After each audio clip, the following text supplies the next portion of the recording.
dərəcəsi 2 digər ədədlər ola biləcəyini də öyrəndik. Xeyr var. Qayda olaraq eniz dərəcədən kök var, rasional üslü qüvvət var, bunlar var. Deməli, eninci dərəcədən kök. Deməli, eninci dərəcədən kök nəyə deyilir? Eninci dərəcədən qüvvəti A-ya bərabər olan ədədə A ədədinin eninci dərəcədən kökü deyilir və bu şəkildə yazılır. Eninci dərəcədən kök altda A olaraq oxunur. En kökün dərəcəsidir, A kök altı ifadədir. Deməli, burada enin tək və cüt ədəd olmasına görə bir fərqlilik yaşanır. En əgər cüt ədəddirsə, en cüt ədəd olarsa, A böyük bərabərdir, 0 olur. Yəni, nə deməkdir? Cüt dərəcədən kökün altında mənfi ədəd olmur. Yəni, kvadrat kök də cüt dərəcə idi. Kökün dərəcəsi 2 idi. Sadəcə 2 yazılmır. Çünki birinci başlayan kök 2 idi deyənə 2 yazmırlar. Hamı başa düşür ki, kvadrat köktür. Ümumiyyətlə, bu kökün dərəcəsi ancaq natural ədəd olur və 2-dən böyük bərabər olur. Ən kiçik kök kvadrat köktür və o yazılmır. Amma 2-dən sonraki köklərin dərəcələri yazılır. Deməli, burada deyilir ki, cüt dərəcədən kökün altında mənfi ədəd ola bilməz. Səbəbi keçən dəfə dediyimiz kvadrat kök üçün başa saldığımız qaydadır. Yəni, məsələn, 4-cü dərəcədən kökün altında mənfi 16 yazıla bilməz. Çünki mən elə bir ədəd tanımıram ki, onu 4-cü dərəcədən qüvvətə yüksəldəndə mənfi 16 eləsin. Çünki istənilən ədədin cüt dərəcədən qüvvəti müsbətdir. Yəni, cüt dərəcədən qüvvəti mənfi eləyən ədəd olmadığına görə cüt dərəcəli kökün altında mənfi ədəd olmur. Yəni, belə bir ifadənin mənası yoxdur. Amma en tək ədəd olarsa, A istənilən qiyməti ala bilər. Yəni, mənfi sonsuzluqdan müsbət sonsuzluğa kimi ürəyimiz istəyən ədədi kökün altına, tək dərəcəli kökün altına yaza bilərik.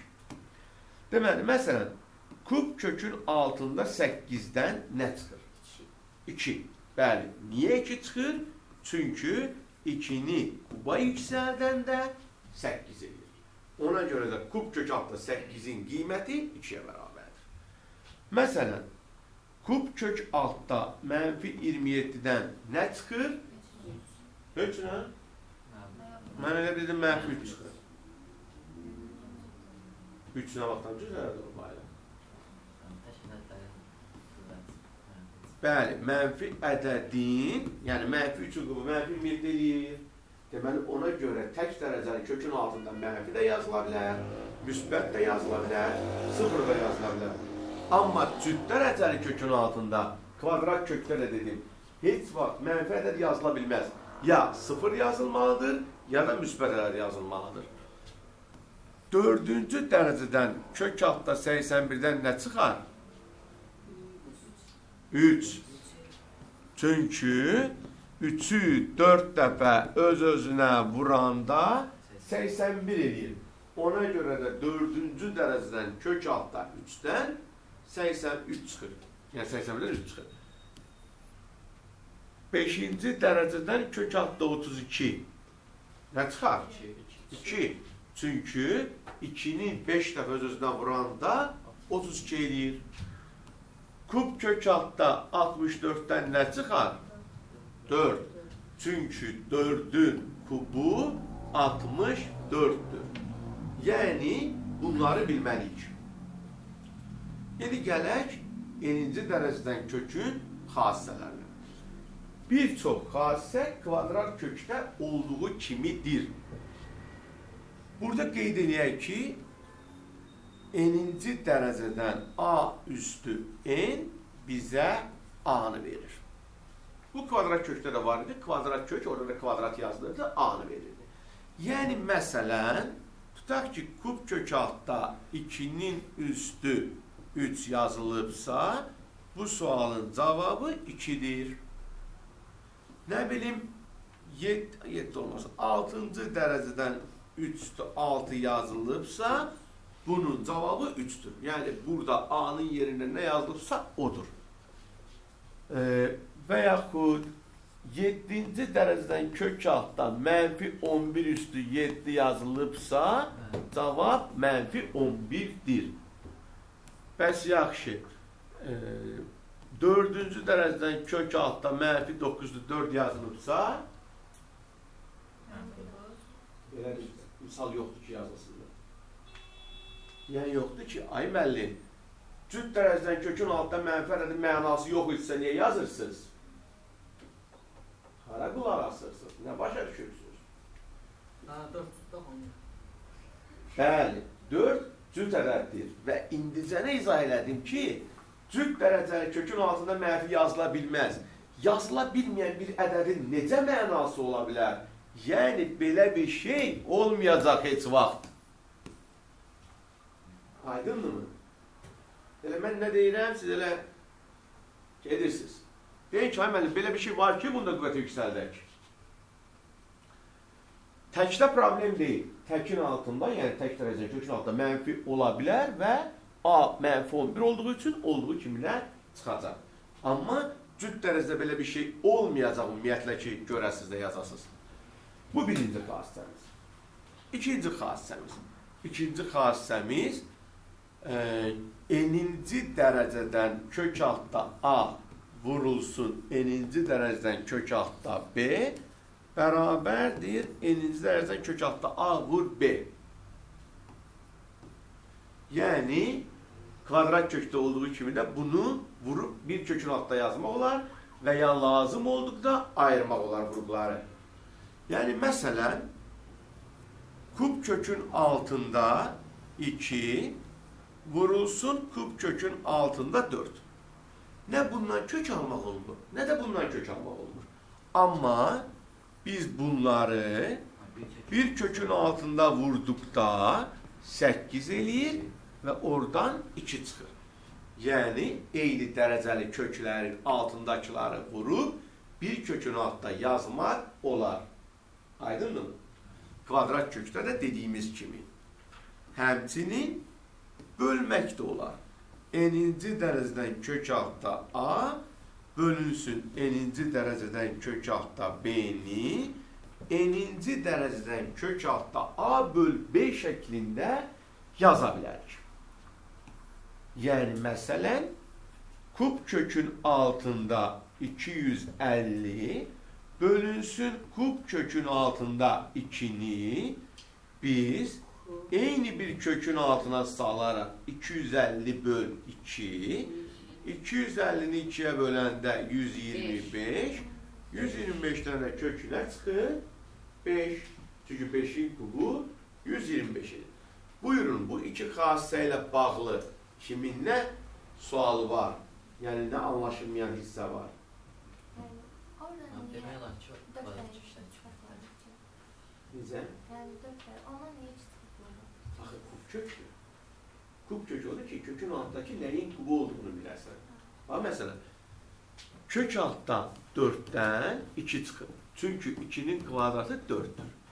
Amma sən kub kök altdan bundan 2 çıxarda bilməzsən. Axı, 2-ni kuba yüksəldəndə 4 yox 8 eləyir. Necə ondan 2 çıxa bilər? Aydın mı? Ona görə. Üçüncü xassəmiz bu fərqli bir xassədir. Bu bizdə orada yox idi. Əgər iki kök ardıcıl gəlirsə, bu zaman köklərin dərəcələrini bir-birinə vurub bir kök kimi yazmaq olur. Yəni, məsələn, kub kök altda, kvadrat kök altda A-nı nə yazacağım? Hə? 6-cı dərəcədən kök altda A. Bu yazılmayan kökün dərəcəsi 2-dir. Aydın mı? Yəni onu göstərir. tutaq ki, 5-ci dərəcədən kök altda 3-cü dərəcədən A-dırsa, 10-cu dərəcə. 11. 10 hardan çıxdı? Necə? Mən 2 görmüyorum. 3 sorudan Ha. gördüm. 2 gördüm. Bəli. Yəni, bu xassəmiz var. Dördüncü xassəmiz deməli, kökaltı ifadənin qüvvət üstünü və kökün dərəcəsini eyni bir ədədə vurmaq və ya bölmək olar. Yəni, bu kökün dərəcəsidir. Bu da kök altındakı ifadənin qüvvət üstüdür. Həm bunu eyni bir ədədə vurmaq olar və ya tərsinə ixtisar eləmək olar. Nə demək istəyirəm, niyə lazımdır bu? Yəni, məsələn, biz 3-cü dərəcədən A üstü 2-nin həm kökünün dərəcəsini, həm də qüvvət üstünü eyni bir ədədə vuraraq bu şəkildə yaza bilərik. Hər ikisini vuraraq. Və ya yeri gəldikdə, məsələn, mən 15-ci dərəcədən A üstü 10-da həm 15-i, həm 10-u 5-ə ixtisar edərək, yəni 5-ə bölərək bu şəkildə yaza bilərəm. Aydınmı? Sual çıxar ki, mən bunları neynirəm axı? Fikirləşənlər var. Tutaq ki, bizə belə bir sual verilibdir. Kub kök altda A, vur 4-cü dərəcədən kök altda. Mən bunu necə yazmalıyam?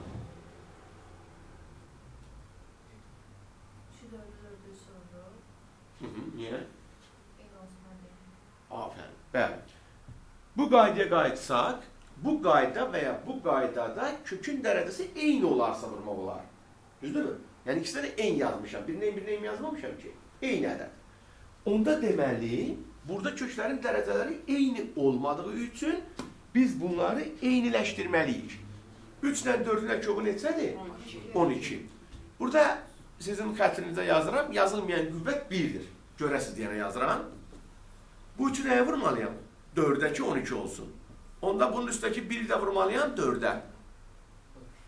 4-dən 12 gələndə 3-dən 1 qalır, ixtisar gələndən sonra. Buradakiləri nəyə vurmalıyam? 3-ə.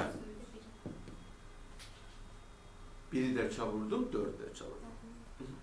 İndi artıq kökün dərəcələri eyni olduğu üçün mənim ixtiyarım var ki, bunları eyni bir kökün altında vurub yaza bilim.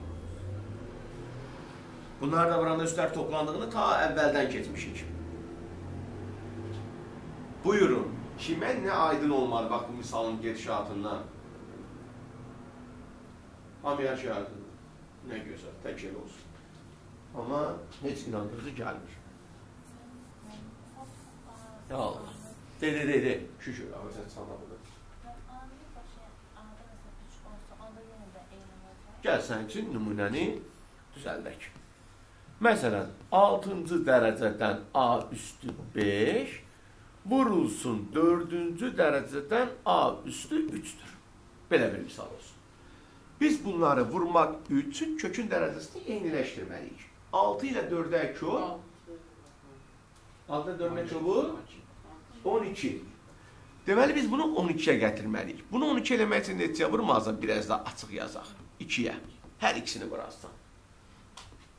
Bunu 12 eləmək üçün nə etməlisən? Hər ikisini 3-ə vurmalısan. Razısan dediklərimə. İndi oldu 12-ci dərəcədən A üstü 10, 12-ci dərəcədən A üstü 9. Bəli, 12-ci dərəcədən A üstü 10 vur 9-u yazdıqda da üstlərini topladıq, oldu belə. Yəqin ki, sualın belə idi, düz başa düşdüm də sənin. Bəli. Yəni, burada bir deyirəm, mən yazdım ki, görək ki, kökün dərəcəsi 1-dir. Yəni, bizim belə sualdakı məqsədimiz köklərin dərəcələrini eyniləşdirməkdir. Həmçinin bunu bölmək üçün olan suallarda da görəcəksiniz. Məsələn, 6-cı dərəcədən A üstü 5 bölünsün kub kökün altında A.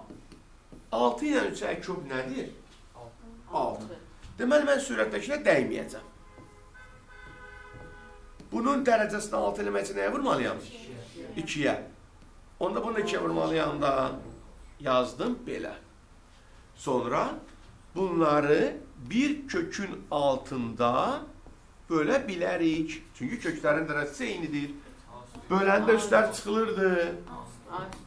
İndi bunları eyni ədədə bölmək olur ikisini də. 3-ə qısar eləmək olur. Orada 2 qalır. Özüm yazıram. Yazılmır. 2 yazılmır. Siz görəsiniz yenə yazdım. Yəni nə deməkdir əslində bu? Kök altda A deməkdir. Həm vurduq əvvəlində. Sonra axırında da lazım oldu, ixtisar elədik. Yəni bu qaydalar bu şəkildə tətbiq olunur. Sonra 5-ci xassə idi, səhv eləmirəmsə. Deməli, əgər n cüt ədəd olarsa, n-ci dərəcədən A üstü n-dən modulda A çıxır. Amma n tək ədəd olarsa, n-ci dərəcədən A üstü n-dən A çıxır. Diqqət edin. Cüt dərəcədən moduldan çıxır, tək dərəcədən özü çıxır. Nə demək istəyirəm? Məsələn, 6-cı dərəcədən kökün altında mənfi 2 üstü 6 görürsünüzsə, buradan mənfi 2-nin modulu yəni 2 çıxır. Bəli, müsbət çıxmalı yekunda. Yəni moduluna yazılır. Amma məsələn, 7-ci dərəcədən kök altda mənfi 2 üstü 7 görürsənsə, mənfi 2-nin özü çıxır. Aydın mı? Ne dedin Müslüm?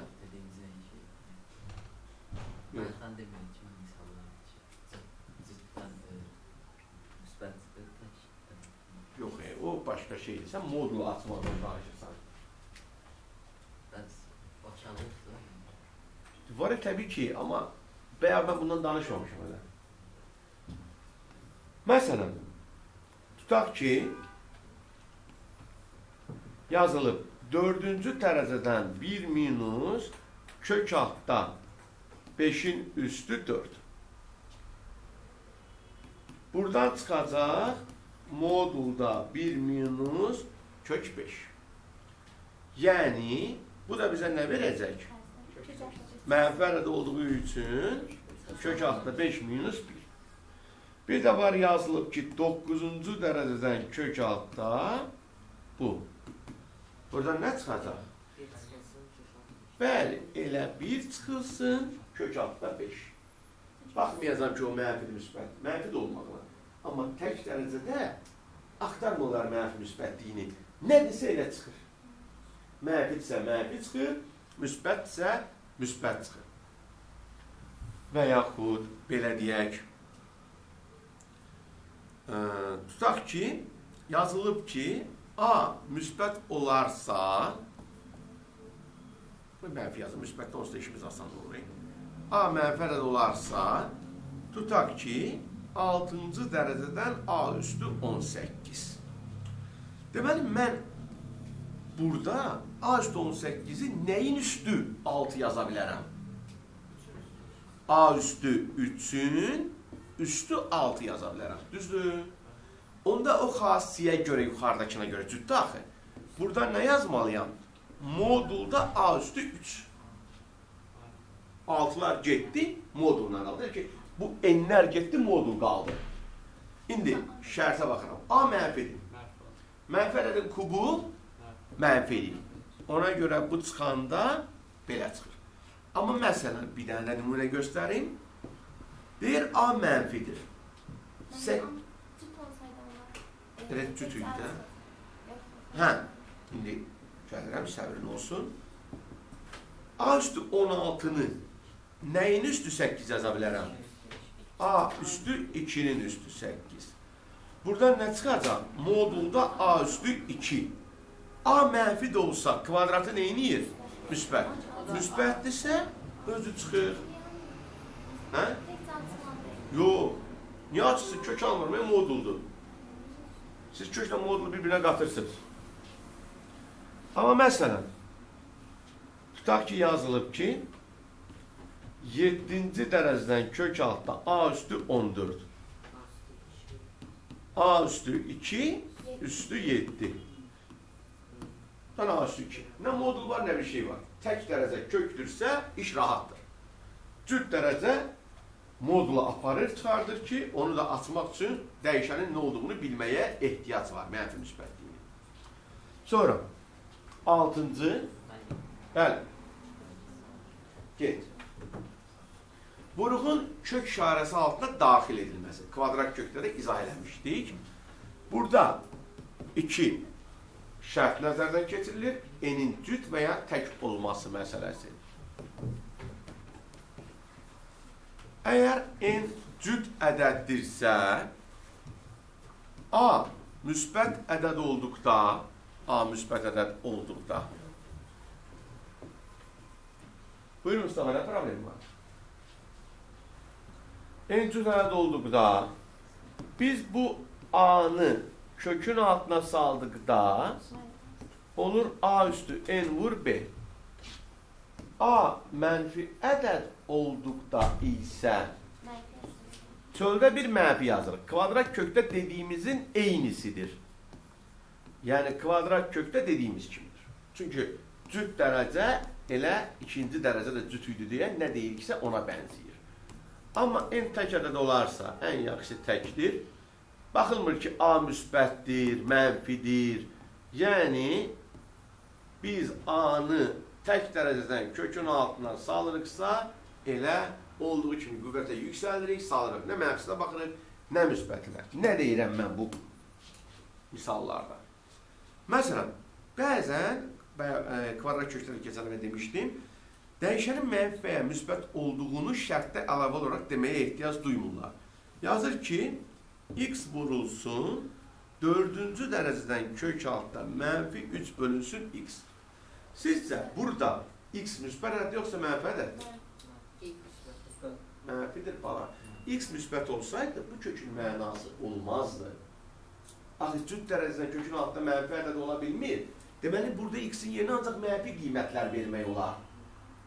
Çünki x-ə mənfi qiymət verəndə bir dənə də burada mənfi var, kökün altı müsbət olacaq.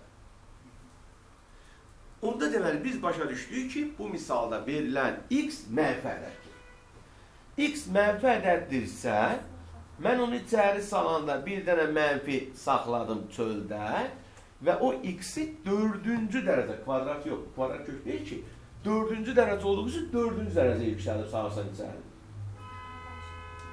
Və içəridə də olan qalıbdır olduğu kimi. Mənfi 4-cü dərəcə. Bu x-lə bir ixtisar getdi, nə qaldı? Belə bir ifadə. Amma məsələn, bizə versəydi ki, x vurulsun kök altda 6-cı dərəcədən bu, burada x necə qiymətlər alır? Müsbət. Müsbət olmalıdır. Çünki mən x-in yenə mənfi bir ədəd qoysam, məsələn, mənfi 1. 5 bölü mənfi 1 mənası olmayacaq. Deməli, bu misaldakı x-lər müsbətdirlər. Ona görə də müsbət olduğu üçün olacaq x üstü 6, 6-cı dərəcədən idi. Vur 5 böl x. X-in biri ixtisara getdi, oldu belə. Bu, cüt dərəcə olduğu üçün biz araşdırmalıyıq ki, kökün altındakı mənfidir yoxsa müsbətdir. Amma tək dərəcə olanda bunlar heç araşdırılmır da. Məsələn, yazılıb A vurulsun, 5-ci dərəcədən mənfi 3 böl A. Burada mən heç baxmıram ki, A təkdir, mənfidir, müsbətdir. Çünki kökün ərsi təkdir. A keçdi içəri, A üstü 5. Oradan da A-nın biri ixtisara getdi, mənfi 3, A üstü 4.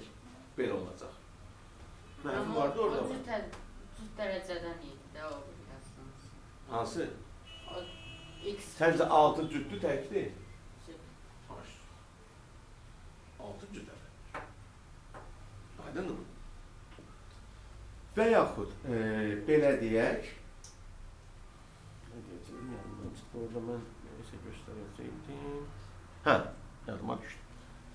Tutaq ki, belə bir sualdır. Kökün altında A vurulsun, kub kökün altında A. Deyil, bunu sadələşdirin. Biz bunu sadələşdirmək üçün birinci bu A-nı kökün altına keçirməliyik. Yəni bu aradan çıxarıb, bu iki kökün arasından çıxardım. Kvadrat olur. Yox, kub olur. Bəli, kub kökünün altına girirsə, olur A-nın kubu. Yəni biz ədədi, dəyişəni neçənci dərəcədən kökün altına salırıqsa, həmin dərəcədən qüvvətə yüksəlir. İndi iki kök artıl gəldiyi üçün kökün dərəcələrini vurdum, bu ikisi də yazılmasa da. Bunları da bir-birinə vuranda üstləri toplandı. Bayaqki xassəyə görə bunları ixtisar eləmək olar, 2-yə, 3-ə deyəcəyim. Məsələn. Yəni, bunu biz bu aradan çıxartmalıyıq ki, sonra bunları bir-birinə vura bilək. Yəni, onların arasında vuruq qalmamalıdır. Bu şəkildə eləməliyik. Sonra bir də 7 olur, 6 olur, nə olurdu bu? 7 düzüydü. Bunu deyim ki, n-ci dərəcədən A üstü K-da biz bu şəkildə yaza bilirik. Yəni, məsələn, tutaq ki, mənə verib ki, 5-ci dərəcədən kök altda 32-nin kubu. Mən birinci 5-ci dərəcədən kök altda 32-ni alıb, sonra kuba yüksəldə bilərəm. Fikirləşmədən görürsən 32-nin kubu neçə eləyir? 32-dən 5-ci dərəcədən köklə çıxır. 2, 2-ni də kuba yüksəltdi. Nə oldu? 8. Aydın mı? Yəni, bu qədər. Və 8-ci müqayisə.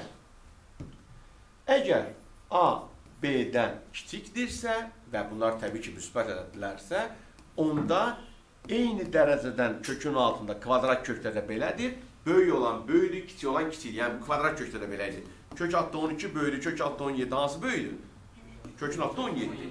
Yəni, kökün dərəcəsi eyni olarsa, hansı kökün altdakı böyüdürsə böyük olacaq.